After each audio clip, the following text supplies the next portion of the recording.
संकल्प में आज आपके लिए क्या क्या है, आइए आपको दिखाते हैं। आज की पहली स्टोरी आपके लिए क्या है, ये है आज की पहली खबर। आपको दिखाएंगे पाकिस्तान पर मुनीर के कब्जे को बलूचिस्तान में ऐसा चैलेंज किया गया कि बलूची अब खुद की करेंसी लॉन्च करने की तैयारी में। पूरी डिटेल संकल्प की पहली स्टोरी में आपको दिखाने वाला। आज की दूसरी खबर, स्टोरी नंबर 2 आपके लिए क्या है, आइए देखते हैं। ये है आज की दूसरी खबर। आपको दिखाएंगे अमेरिका का ईरान पर हमला और ईरान का रातों रात 6 मुल्कों पर अटैक। इन सब से क्या कनेक्शन है शहबाज की कतर रवानगी का।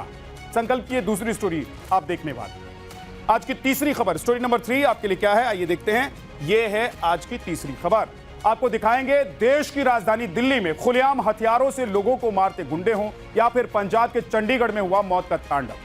कानून व्यवस्था की इन स्थितियों ने सवाल खड़े कर दिए हैं कि क्या हम जनता को खुद की सुरक्षा का बीड़ा खुद उठाना पड़ेगा। जवाब संकल्प के अंत में, यानी कि तीसरी स्टोरी में आज आपको दिखाने वाला है। तो ये 3 खबरें संकल्प में आप देखने वाले हैं, लेकिन सबसे पहले बात बलूचिस्तान में अगस्त का इंतजार और अगस्त के नाम से मुनीर को आया है बुखार। टोल वसूली और मुनीर एंड कंपनी की नो एंट्री की खबरों के बीच बलूचिस्तान में बीएलए अपनी नई बलूच करेंसी लॉन्च करने की तैयारी। जी हां, यह दावा हम नहीं कर रहे हैं, ये खबरें तो खुद पाकिस्तानी सुना रहे। बलूची फलूस यानी कि बलूची रुपया कही जाने वाली इस करेंसी का प्रोटोटाइप भी सोशल मीडिया पर वायरल। पीओजेके में घुटनों के बल रेंग रहे मुनीर के फौजियों के लिए अब बलूचिस्तान को काबू करना लगभग नामुमकिन हो चुका है। Special report.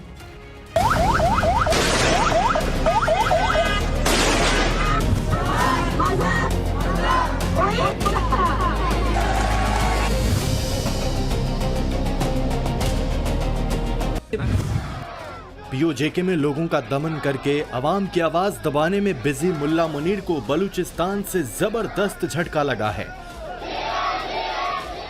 खबरें हैं कि बलूच अब अपनी खुद की करेंसी लॉन्च करने की तैयारी में हैं, जिसका फॉर्मेट और लॉन्च डेट फिक्स की जा चुकी है। पाकिस्तान की ग्रिप से आजाद होकर अलग बलूचिस्तान की मांग करते बीएलए ने अपनी अलग करेंसी तो लॉन्च करने की तैयारी कर ही रखी है। क्लेम ये भी है कि बलूचिस्तान के कई हिस्सों में वो अपना नाका और अपनी सत्ता पहले ही स्थापित कर चुके हैं। बलूचिस्तान में अपनी अलग करेंसी लॉन्च करने की खबरें सुनकर ही मुल्ला मुनीर छाप कट्टर गैंग की हवाइयां उड़ी हुई हैं। क्लेम यह भी है कि बीएलए के साथ मिलकर टीटीपी, मजीद ब्रिगेड और आईएसआईएस ने मुनीर को खून के आंसू रुलाना तेज कर दिया है। मुनीर के चेलों की जहां तहां पिटाई से बलूच आवाम बेहद खुश है। वो अपने वीडियो बना बनाकर अभी से बलूचिस्तान में टूरिज्म प्रमोट कर रही है, ताकि अलग मुल्क बनने पर पर्यटन से उसके इकोनॉमी को मजबूत किया जा सके।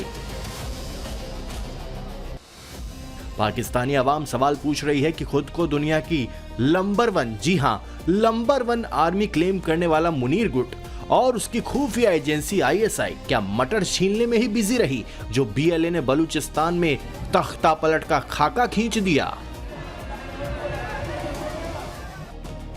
फर्जी फील्ड मार्शल की मुश्किलें सिर्फ बीएलए या टीटीपी ने नहीं बढ़ाई हैं।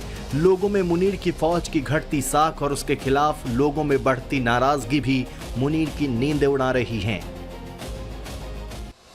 खुद बलूची आवाम बता रही है कि बलूचिस्तान को लूटने के लिए कैसे मुनीर की फौज उनके बच्चों के सीनों पर गोली मारती है।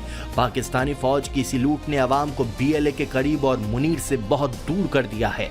इससे डरी पाकिस्तानी सरकार और सेना की पूरी मशीनरी भारत पर इन सब का ठीकरा फोड़कर आवाम को अपने गढ़े प्रोपेगेंडा में उलझाने में लगातार जुटी हुई है।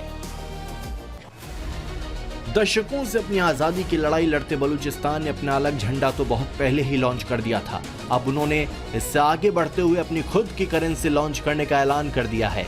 हालात तो यही दिखा रहे हैं कि आने वाला वक्त मुनीर के लिए बहुत भारी होने वाला है।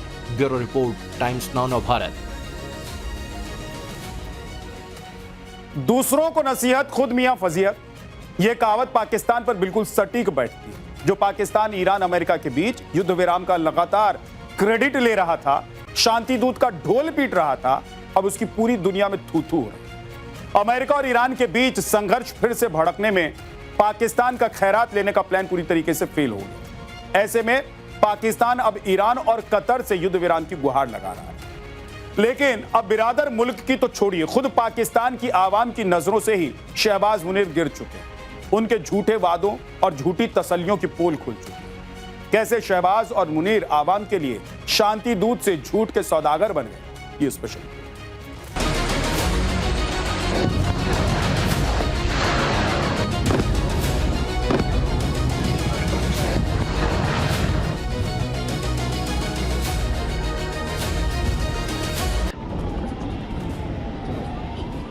अमेरिका और ईरान के बीच एक बार फिर जंग भड़क उठी है। इससे पाकिस्तान की मीडिएशन की कोशिशों को बड़ा झटका लगा है। जंग रुकवाने का क्रेडिट ले रहे पाकिस्तान की अब दुनिया भर में फजीहत हो रही है, जिससे बचने को लेकर पाकिस्तान के वजीर आजम शहबाज शरीफ फिर से वार्ता को लेकर भाग दौड़ कर रहे हैं। युद्ध विराम को लेकर ईरान और कतर के पैर पकड़ रहे हैं, गुहार लगा रहे हैं। शहबाज शरीफ कतर के पूर्व अमीर शेख हमद बिन खलीफा अल थानी के निधन पर शोक जाहिर करने को लेकर दोहा भी पहुंचे थे। दरअसल पाकिस्तान अमेरिका और ईरान के बीच युद्ध विराम कराने का क्रेडिट का डंका पीट रहा था। पाकिस्तान में जश्न मनाया गया, शहबाज शरीफ की फॉरेन पॉलिसी का गुणगान किया गया, लेकिन एक बार फिर युद्ध शुरू होने पर पाकिस्तान की फॉरेन पॉलिसी की भारी किरकिरी हो रही है और शहबाज मुनीर मुंह छुपाए फिर रहे हैं।